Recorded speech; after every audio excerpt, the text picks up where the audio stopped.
Rádio Rio de Janeiro, 1400 kHz AM, passa a apresentar o programa Sorriso de Esperança. Coordenação Alonso Santos. Apresentação João Aparecido.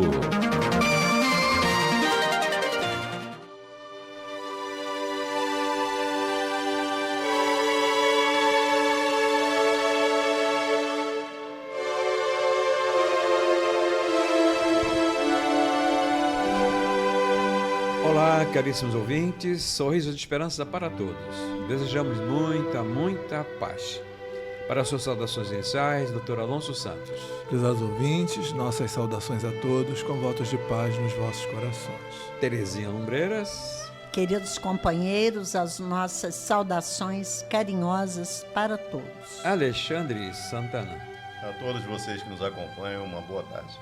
O programa, amado ouvinte, é Sorriso de Esperança, pela emissora da Fraternidade, Rádio Rio de Janeiro. Da Ilha do Governador, Rio de Janeiro, para o Rio Grande Rio, em 1400 kHz AM. E para o mundo, pela internet, Rádio Rio de Janeiro.digital. Ao vivo pelo YouTube, Facebook. Portanto, ligue.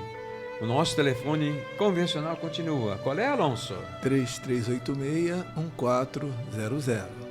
Também pelo WhatsApp. O DDD do WhatsApp é 21 984867633. Repetindo o WhatsApp, DDD 21 984867633. A nossa pergunta interativa, amado ouvinte, continua suspensa. Por quê? Porque nós estamos colocando exatamente esses que nos antecederam de retorno à pátria espiritual, deixando seu legado. Então, como é um programa especial, nós não teremos a possibilidade de interagir com os ouvintes. Então, em função do feriado, com todo carinho, preparamos este programa. Então, dispensa fazermos a pergunta. Vocês não terão como responder essa pergunta. O nosso carinho na preparação dessa edição especial. Então, nós passamos a partir desse momento, amado ouvinte, contando com a sua audiência, deixando seu like, prestigiando a transmissão da Rádio Rio de Janeiro, porque isso para nós é muito importante. Mas caso você aniversarie hoje, nós não nos esquecemos dele. Ou no decorrer dessa semana, prosperidade espiritual lhe desejamos. Parabéns, parabéns, é minha alma quem diz. Deus lhe ampare e proteja e lhe faça feliz. Que o Deus de bondade muitas graças lhe dê e que a felicidade acompanhe você.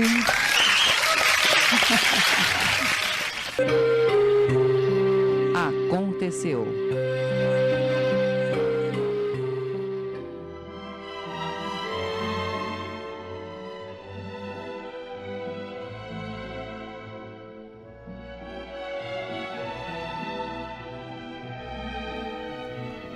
Hoje nós lembramos de Francisco Raimundo Everton Quadros, falecido a 20 de novembro de 1919. E diz aqui sobre ele que entre os trabalhadores da primeira hora no Espiritismo no Brasil, o Marechal Francisco Raimundo Everton Quadros ocupa lugar de justificada saliência, em virtude da valiosa colaboração que prestou à ingente obra de disseminação e explanação da doutrina codificada por Allan Kardec. E, ao ser criada a Federação Espírita Brasileira, foi eleito seu primeiro presidente, cargo que ocupou até 1888. Foi um grande semeador do Evangelho, um divulgador que, acima de tudo, vivenciava aquilo que pregava. Nós nos lembramos hoje também de Nilson de Souza Pereira, que desencarnou a 21 de novembro de 2013. cofundador do Centro Espírita Caminho da Redenção e da Mansão do Caminho, diretor e trabalhador infatigável da casa e da causa espírita. Autor do livro Terapia para os Desencarnados, o chamado, como era chamado carinhosamente Tio Nilson, foi coautor e organizou também algumas obras. Então, a nossa gratidão a essas pessoas que tanto fizeram pela disseminação da doutrina espírita e do bem maior.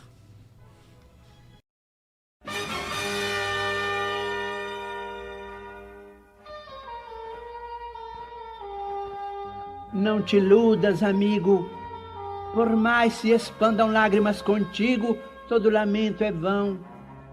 Tudo que tende para a perfeição, todo bem que aparece e persiste no mundo, vive do entendimento harmônico e profundo através do perdão.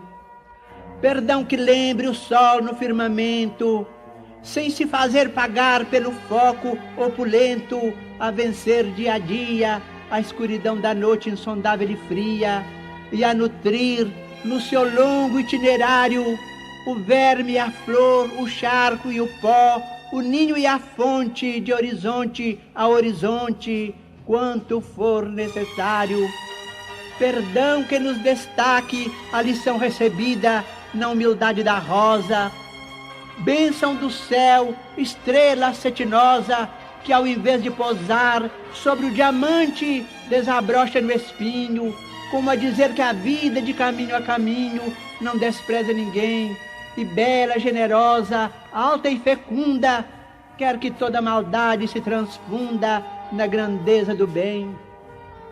Perdão que se reporte à brandura da terra pisoteada, esquecida heroína de paciência, que acolhe em toda parte os detritos da morte e sustenta os recursos da existência, mãe e escrava sublime de amor mudo, que preside em silêncio ao progresso de tudo.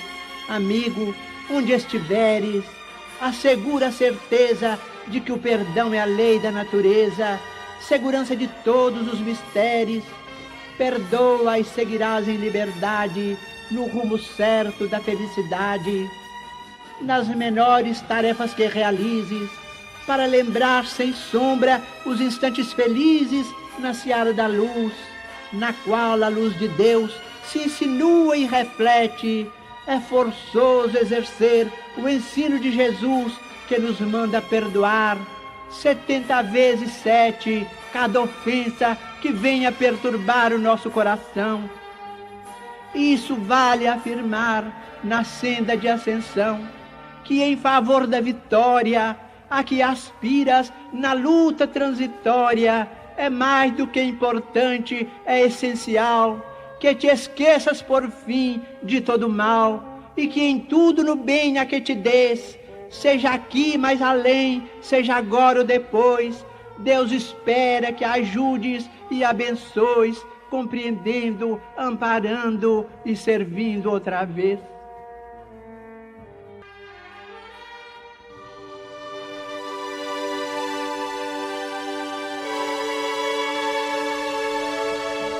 Contatando com a doutrina, estudando o Evangelho segundo o Espiritismo, Alonso Santos.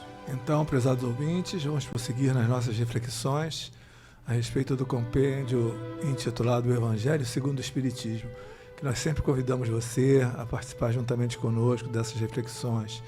E por isso solicitamos, pedimos a você que pegue aí na sua biblioteca, na sua escrivania, na sua livraria, o seu Evangelho. O nosso é editado pela Federação Espírita Brasileira, pela FEB, e traduzido por Guilherme Ribeiro. Se o seu Evangelho tem um outro tradutor, uma outra editora, não tem problemas, porque o conteúdo é o mesmo. Nós estamos no capítulo de número 18, que se intitula Muitos os chamados, poucos os escolhidos.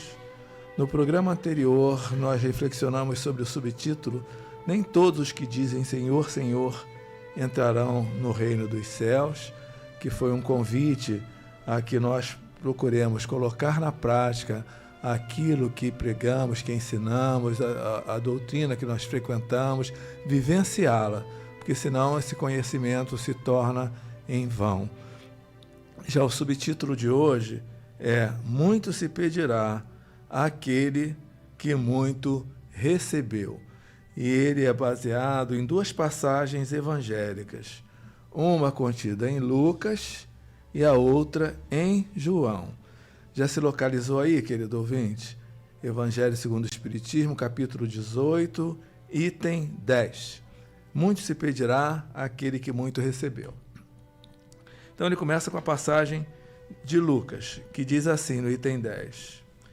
O servo que souber da vontade de seu amo e que, entretanto, não estiver pronto e não fizer o que dele queira o amo, será rudemente castigado. Mas aquele que não tenha sabido da sua vontade e fizer coisas dignas de castigo, menos punido será.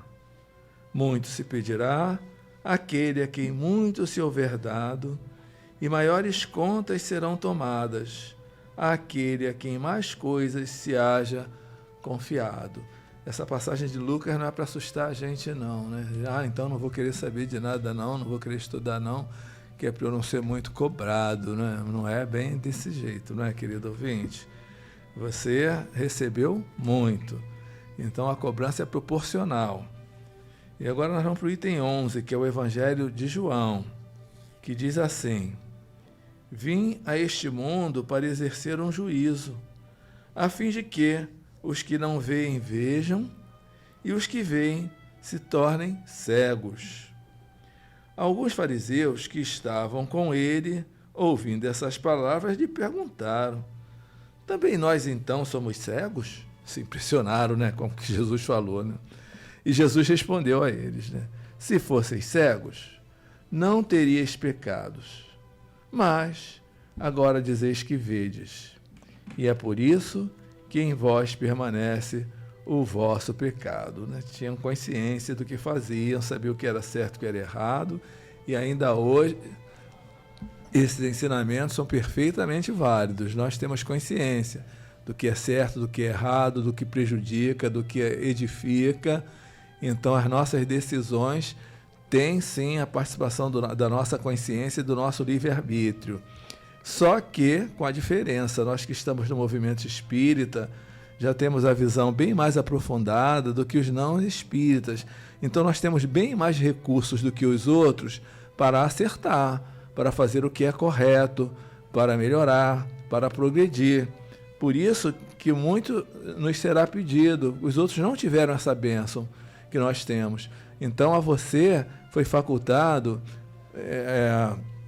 a benevolência divina para que o seu progresso seja mais rápido. Você tem mais recursos para que você sofra menos e ajude as entidades benfeitoras a difundir a nossa doutrina, a ajudar aqueles que, por enquanto, ainda não tiveram acesso à doutrina espírita. E no item 12 ele vai desenvolver esse assunto, dizendo assim, querido ouvinte, acompanha aí, item 12. Principalmente ao ensino dos espíritos, é que estas máximas se aplicam. Quem quer que conheça os preceitos do Cristo e não os pratique, é certamente culpado. Contudo, além do Evangelho que os contém, achar-se espalhado somente no seio das seitas cristãs, mesmo dentro destas, quantos há que não leem? E entre os que o leem, quantos os que não compreendem? Resulta daí que as próprias palavras de Jesus são perdidas para a maioria dos homens. Nós temos que ter muito cuidado, né, querido ouvinte? Nós temos condições de compreender, de discernimento nos foi dado, para não termos a desculpa de que não sabia, de que eu não fui avisado, de que eu não li. Ninguém me orientou. Isso não é verdade. Nós temos a presença permanente dos benfeitores espirituais ao nosso lado. E no parágrafo seguinte ele vai dizendo assim: o ensino dos espíritos, reproduzindo essas máximas sob diferentes formas, desenvolvendo-as e comentando-as, para pô-las ao alcance de todos, tem isto de particular: não é circunscrito. Todos, letrados ou iletrados, crentes ou incrédulos, cristãos ou não, o podem receber, pois que os Espíritos se comunicam por toda parte.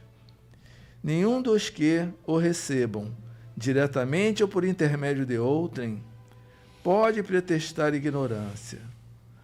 Não se pode desculpar nem com a falta de instrução, nem com a obscuridade do sentido alegórico. Aquele, portanto, que não aproveita essas máximas para melhorar-se, que as admira como coisas interessantes e curiosas, sem que lhe toquem o coração, que não se torna nem menos vão, nem menos orgulhoso, nem menos egoísta, nem menos apegado aos bens materiais, nem melhor para o seu próximo, mas culpado é, porque mais meios tem de conhecer a verdade. Olha, querido ouvinte, a doutrina espírita, não é? E ele deixa bem claro aqui que ela é acessível a qualquer um, a quem tem instrução, quem não tem, a quem tem cultura, quem não tem. Isso é um dom da espiritualidade, conseguir transmitir os seus ensinos sem discriminar ninguém, para a gente não ter a desculpa, mas eu não tinha instrução, eu não podia entender. Você até pode não ter instrução nessa reencarnação, não ter frequentado boas escolas, ter cursos nessa encarnação, mas você já pode ter trazido para cá a cultura, ensinamento de outras existências. E nós temos tantos exemplos assim, não é? Da nossa doutrina mesmo, né? O médium Chico Xavier, ao que consta, ele só teve o antigo curso primário, né? De onde veio essa cultura toda dele, esse ensinamento todo dele? Se na atual existência ele era de uma cidade interior, onde a cultura era muito fraca, não tinha grandes ensinamentos, e olha as obras que ele deixou aí, não é? Olha os ensinamentos que ele passou. Então, é um exemplo vivo de que, de fato, a doutrina é acessível a qualquer um. E ele prossegue ainda no outro parágrafo, dizendo assim: os médios que obtêm boas comunicações, ainda mais censuráveis são, se persistem no mal, porque muitas vezes escrevem sua própria condenação, e porque, se não os cegasse o orgulho, reconheceriam que a eles é que se dirigem os espíritos. Então, as mensagens que nós recebemos na doutrina são primeiramente para cada um de nós, né? A gente acha que é para o próximo, né? Não é não. O principal foco é quem recebe. E ele ainda diz assim nesse parágrafo: todavia, em vez de tomarem para si as lições que escrevem ou que leem escritas por outros, têm por única preocupação aplicá-las aos demais, confirmando assim essas palavras de Jesus: vedes um argueiro no olho do vosso próximo e não vedes a trave que está no vosso olho. Porque entra a vaidade, entra o orgulho, entra o apego aos bens materiais, e tudo isso dificulta nós colocarmos na prática os ensinamentos espíritas, né? Porque o espírita não está livre disso não é, querido ouvinte? A vaidade, a tentação bate à nossa porta. E ele, no último parágrafo, ele vai dizendo assim: por esta sentença, se fosseis cegos, não teríeis pecados. Quis Jesus significar que a culpabilidade está na razão das luzes que a criatura possua. Ora, os fariseus, que tinham a pretensão de ser, e eram com efeito os mais esclarecidos da sua nação, eram mais cultos, né? Mais culposos se mostravam aos olhos de Deus do que o povo ignorante. O mesmo se dá hoje, nos dias de hoje, século XXI, aos espíritas, que somos nós, pois muito será pedido, porque muito hão recebido. Mas também aos que houverem aproveitado, muito será dado. O primeiro cuidado de todo espírita sincero deve ser o de procurar saber se nos conselhos que os espíritos dão, alguma coisa não há que lhe diga respeito. O espiritismo vem multiplicar o número dos chamados. Pela fé que faculta, multiplicará também o número dos escolhidos. Então, dessa mensagem dele, né, desse subtítulo, muitos os chamados, né, muito se pedirá àquele que muito recebeu. O Leon Denis, no livro Depois da Morte, ele amarra muito bem essa mensagem, já no finalzinho do livro, nos chamando a atenção, né?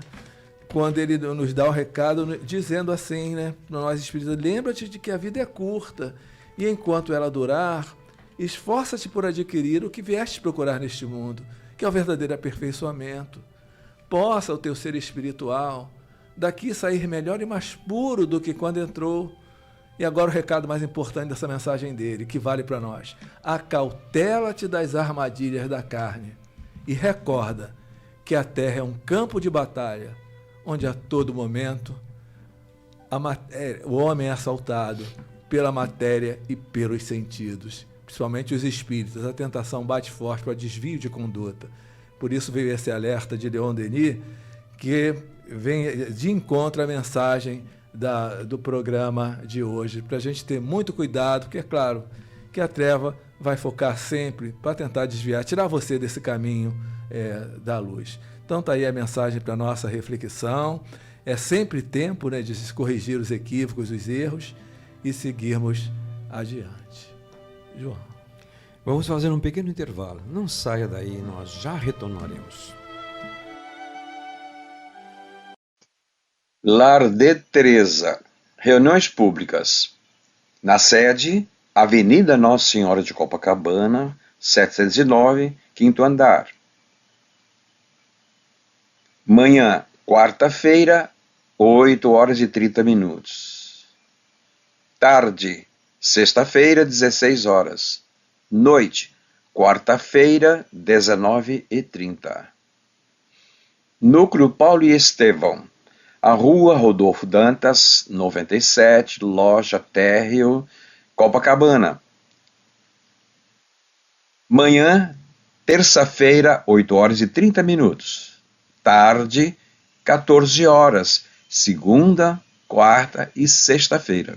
E às 17h30, às segundas-feiras. Noite, segunda-feira, 19h e 20h30. E sexta-feira, 18h e 20h. Núcleo Emmanuel, Estrada do Engenho d'Água, 690, Anil, Jacarepaguá. Tarde, terça-feira, 14h.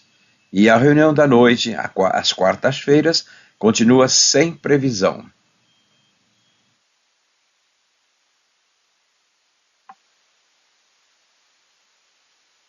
Vocês conhecerem a Livraria Espírita Irmão X. Horários de funcionamento.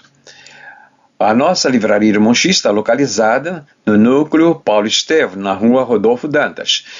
Então, a livraria localizada na sede, ela funcionará nos dias e horários das reuniões públicas. E o telefone de contato é o 2256-2548. No núcleo Paulo Estevão, então, o telefone é o 3208-5264. Funciona de segunda a sexta-feira, das 10 às 18h. E nos horários das demais reuniões públicas previstas. E grupos de estudo do UESD. E também temos o atendimento pelo WhatsApp. O DDD 21 974442850. Venha nos fazer uma visita, venha observar o acervo disponível a todos os que queiram nos dar o prazer da sua presença. Teremos imenso prazer de recebê-los em nosso núcleo Paulo Estevão, na nossa sede ou núcleo em Jacarepaguá. Muita paz para todos.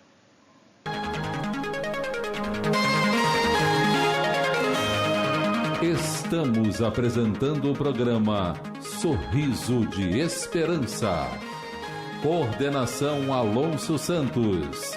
Apresentação João Aparecido. Patrocínio Livraria Espírita Irmão X, do Lar de Teresa, em Copacabana.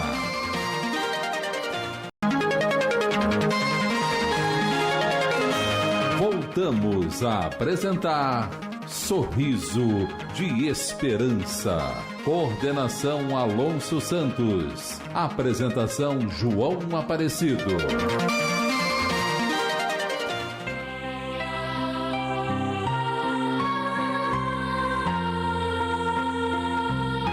Considerações.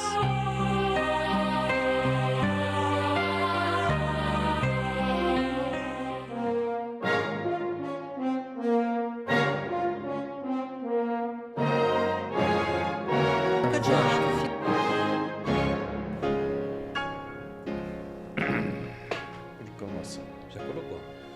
Então, queridos ouvintes, em homenagem à data, 15, de novembro, o programa Sorriso de Esperança hoje está trazendo para você essa recordação da proclamação da República, que é a justificativa do feriado, o momento da mudança de governo no país, que saiu de Brasil Império para Brasil República. Também nós não podemos deixar de reconhecer o valioso trabalho do imperador Pedro II, porque senão você foi com a impressão de que ele foi destituído do cargo porque não estava se adequando ou fazendo o país progredir. Não foi bem assim. O imperador Pedro II era um homem muito culto, muito dedicado, deixou um legado extraordinário no país. Além de falar diversos idiomas, era um profundo conhecedor praticamente de todas as ciências, biologia, botânica, física, matemática, astronomia, anatomia. Era um homem assim completo.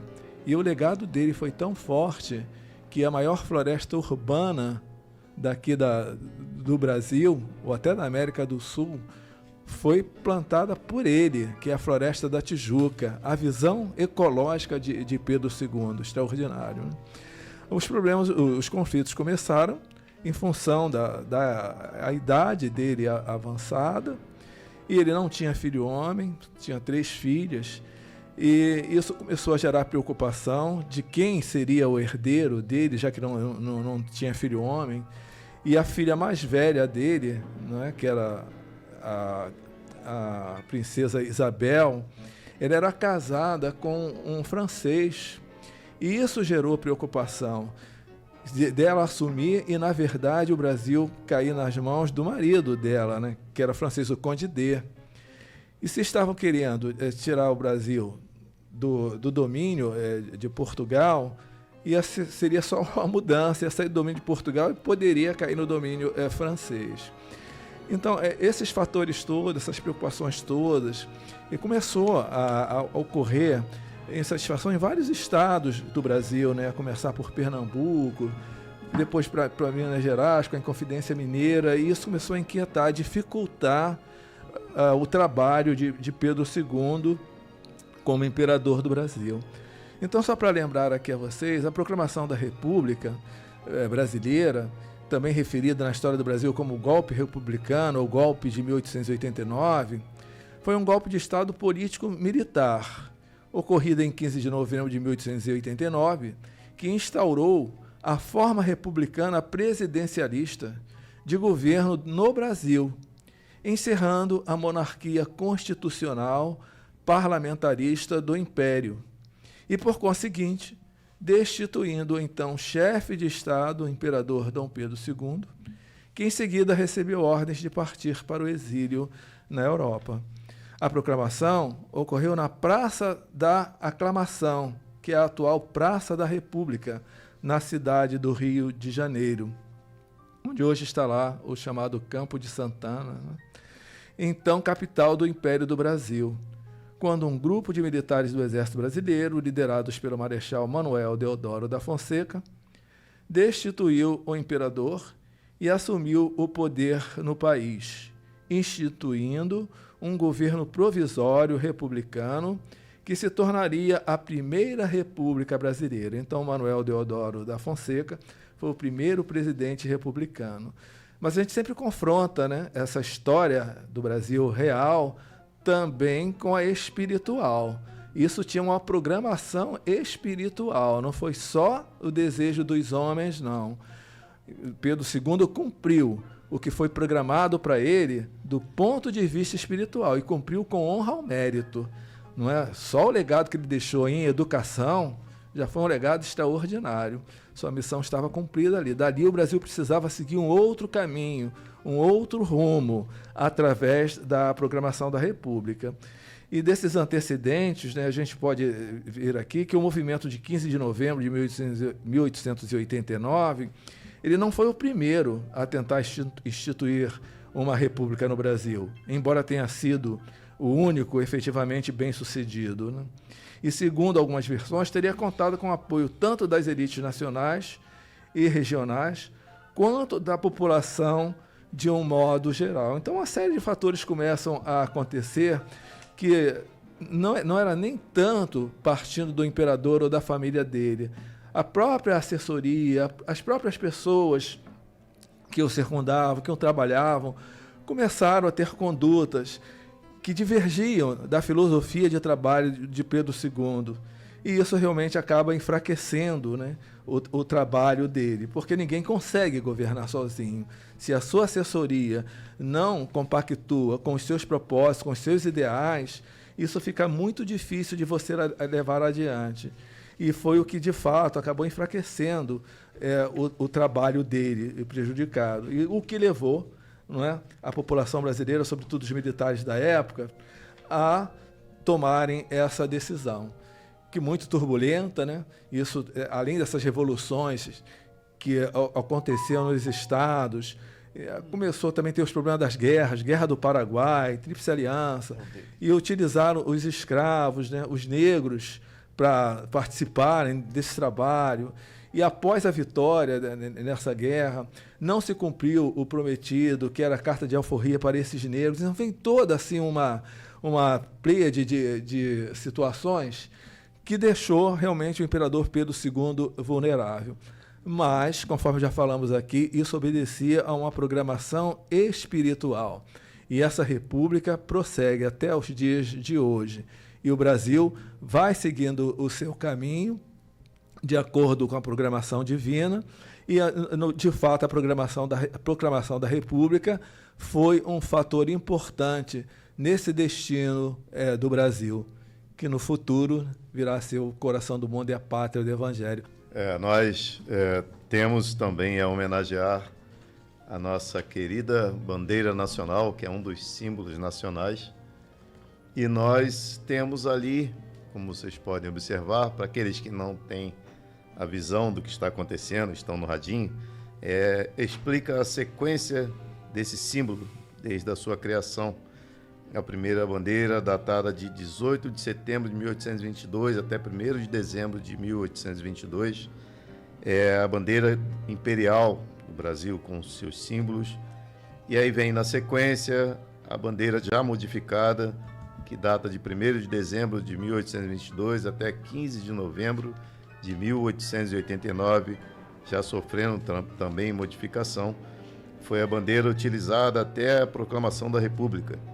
E já com a proclamação da República estabelecida, foi lançada uma bandeira provisória e sofreu uma nova transformação, que é a bandeira que conhecemos até hoje, com os seus símbolos, com sua nova imagem, e a bandeira que está em vigor desde 19 de novembro de 1889. Por esse motivo, a data é comemorada como o Dia da Bandeira. E a bandeira é um dos nossos símbolos nacionais, conforme dissemos, e como estipula a nossa legislação.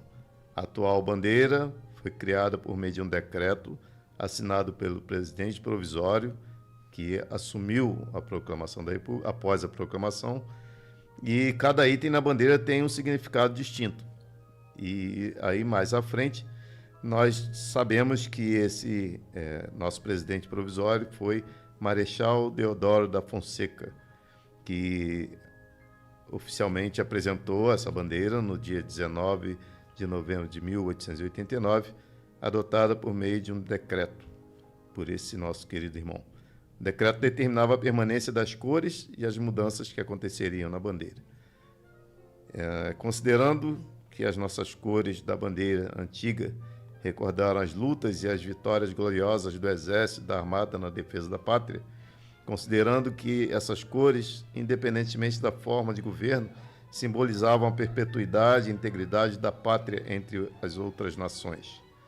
Ele decretou que a bandeira, adotada pela nossa República, manteria essa tradição das antigas cores, verde e amarela, e com um losango amarelo em campo verde, tendo no meio a esfera celeste azul, atravessada por uma zona branca em sentido oblíquo e descendente da esquerda para a direita, com a legenda Ordem e Progresso, e ponteada por 21 estrelas, entre as quais as da constelação do Cruzeiro, dispostas da sua situação astronômica quanto à distância e o tamanho relativos, representando os 20 estados da República e o município neutro, tudo segundo o modelo estabelecido.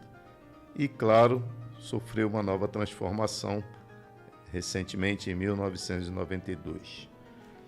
Os autores da nossa bandeira foram Raimundo Teixeira Mendes, Miguel Lemos, Manuel Pereira Reis e Décio Vilares. Essa nova bandeira substitui a bandeira que havia sido proposta por Rui Barbosa e que esteve içada no dia 15 de novembro ao dia 19 de novembro.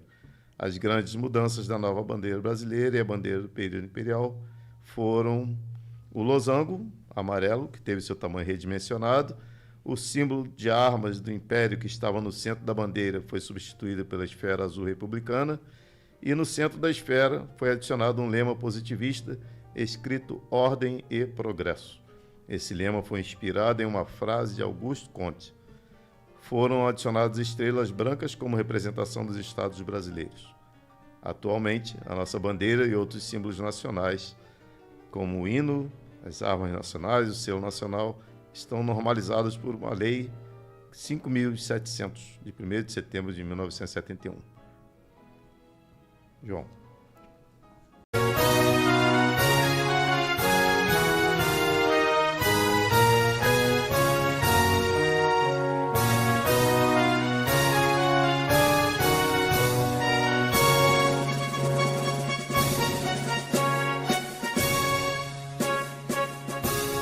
Salve, lindo pendão da esperança, salve, símbolo augusto da paz.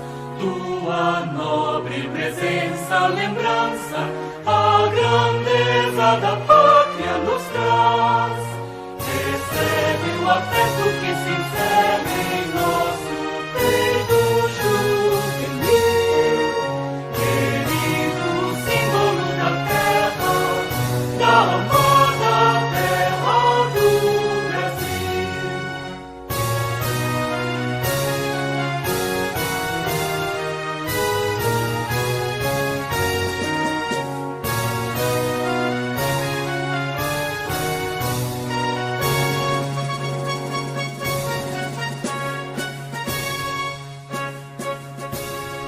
Em teu seio formoso retratas este céu de puríssimo azul, a verdura sem par destas matas, no esplendor do Cruzeiro do Sul.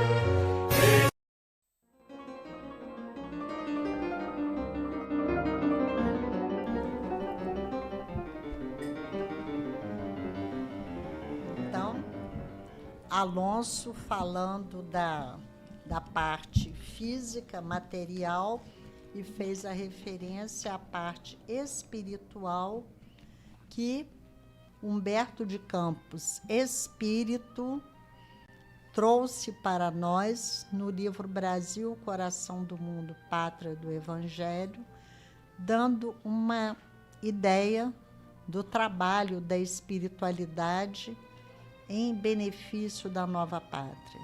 Lembrando que todas as nações têm o seu amparo espiritual.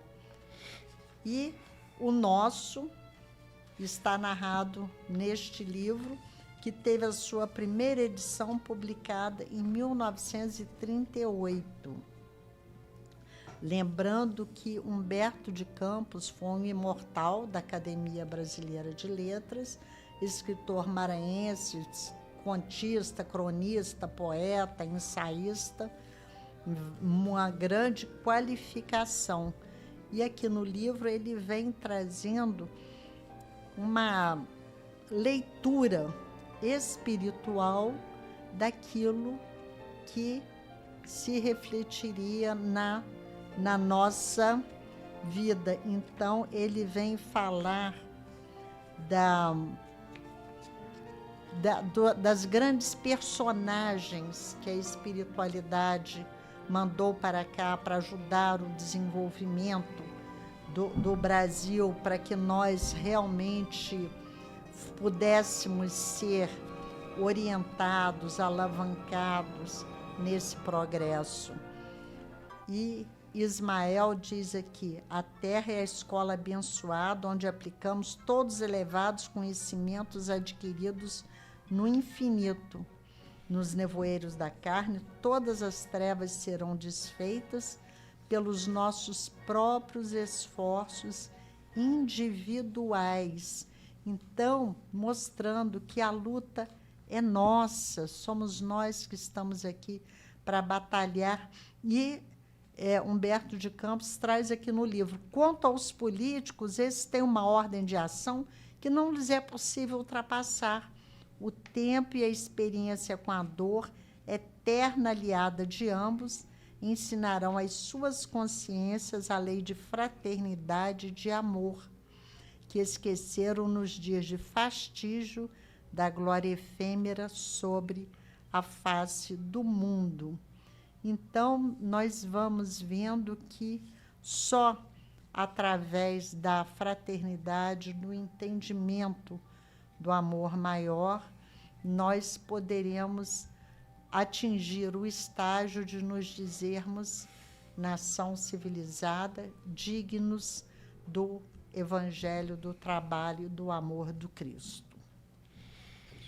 Prefaciando esse livro, Emmanuel nos traz o esclarecimento em relação a esse trabalho que se destina a explicar a missão da terra brasileira no mundo moderno.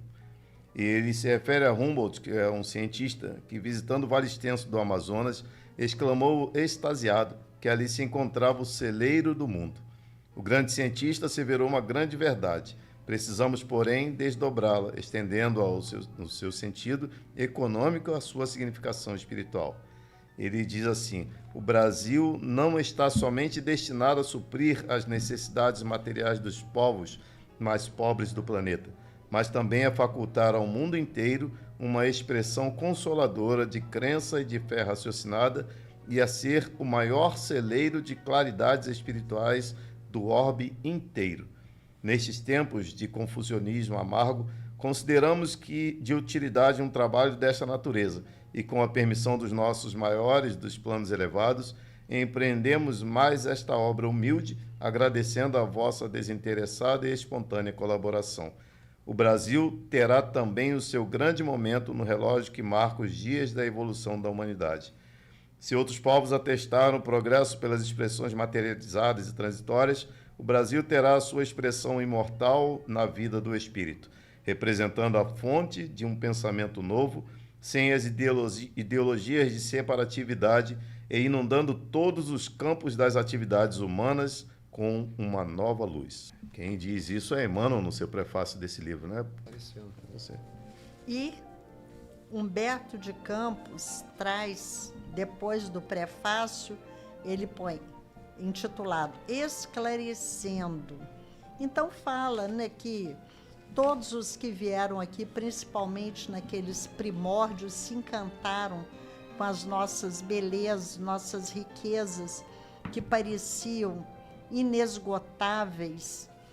E o livro com esse título, Brasil, Coração do Mundo, Pátria do Evangelho, é um sonho, é um delírio. O amor de Jesus vai frutificar em todos os corações, em toda a terra, e ele vem dizer para nós: a realidade é que, não obstante todas as surpresas das ideologias modernas, a lição do Cristo está no planeta, aguardando a compreensão geral do seu sentido profundo. Sobre ela levantaram-se filosofias complicadas e as mais extravagantes teorias salvacionistas.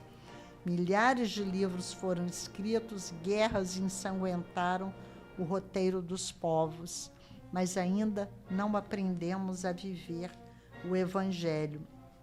E ali mais embaixo ele diz: os verdadeiros aprendizes, os crentes sinceros, esperam com seus trabalhos obscuros o advento do cristianismo, quando os homens livres de todas as correntes entenderem igualmente as maravilhas ocultas na obra cristã.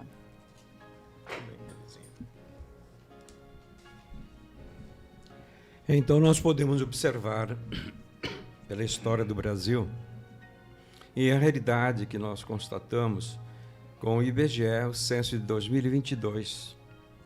O IBGE nos revela que são 15 mil instituições espíritas cadastradas à Federação Espírita Brasileira.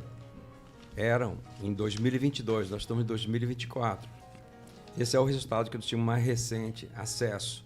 O Espiritismo contava à época com 4 milhões de adeptos e simpatizante 40 milhões. Então nós podemos observar a realidade na casa espírita, que ainda o número de espíritas é reduzido, aquele que encara a tarefa com dedicação, com devotamento, com clareza, com embasamento. Mas a casa espírita está aberta à sociedade, a todos. Então temos as nossas atividades públicas e não se pergunta a origem da pessoa. E essas pessoas se tornam simpatizantes. E esse grande boom nós reconhecemos. O divisor de águas do movimento espírita começou a partir de Adolfo Bezerra de Menezes, que junto com o poder dominante à época, conseguiu descriminalizar a prática da mediunidade e do espiritismo, que era crime no Código Penal brasileiro, porque a crença oficial na época era o catolicismo, e assim conseguiu a liberação da prática do espiritismo. E os vanguardeiros então foram, esses que nós estamos apresentando no decorrer do Sorriso de Esperança, implantando nessa terra ampla o movimento espírita. Cada casa espírita tem como base, fora da caridade, uma salvação, mas de uma forma discreta, como o Mestre Jesus nos ensina, dar com uma mão sem que a outra o saiba. E então, dentro desta visão, o movimento se ampliou. O IBGE que traz-nos essa informação. Que então são 3 segmentos significativos na sociedade brasileira. E esses segmentos são, o maior deles ainda são os nossos irmãos católicos, o catolicismo.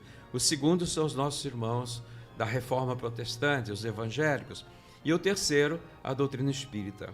Isso tem um significado de reconhecimento, que é a maior nação espírita do nosso planeta. Então, havendo uma inversão, agora os brasileiros estão implantando núcleos espíritas em outros países, levando a mensagem que já nos sustenta em nossa terra. Mas como a Teresinha colocou muito bem, pelos esclarecimentos da doutrina, isso é um trabalho que compete a nós que estamos encarnados. Os espíritos não farão o nosso trabalho. Então, o melhor poder aquisitivo foi declarado pelo IBGE, e são os adeptos que mais leem. Então, isso despertou o interesse da imprensa comercial. E aí as publicações começaram a ser assim, em maciças. E antes não havia acesso das impressões de forma brochura, singela, que as livrarias consideravam isso é para ser vendido na livraria, ou não na livraria, mas no jornaleiro, nas bancas de jornais. E com o interesse das editoras comerciais, então a apresentação, o envelope da apresentação da obra adquiriu acesso às livrarias, mas para nós traz a grande consequência, o encarecimento dos livros.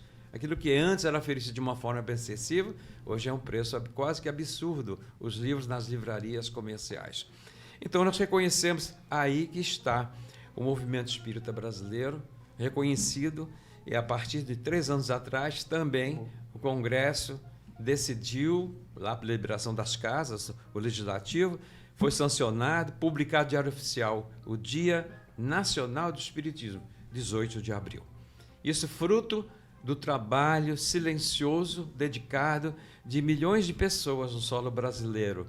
E esses que vieram do exterior para implantar aqui, trouxeram as obras em francês, traduziram para o nosso idioma e agora retornam para a expansão em termos do nosso planeta.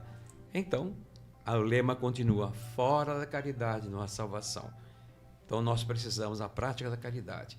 E quem diz isso para nós é Jesus.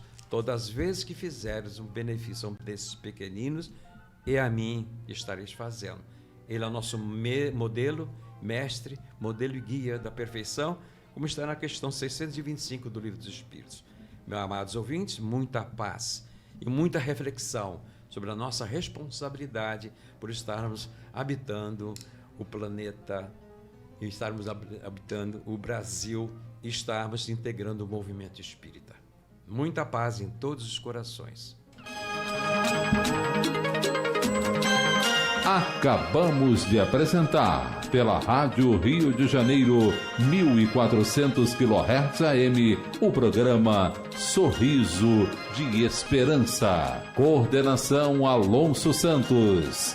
Apresentação João Aparecido.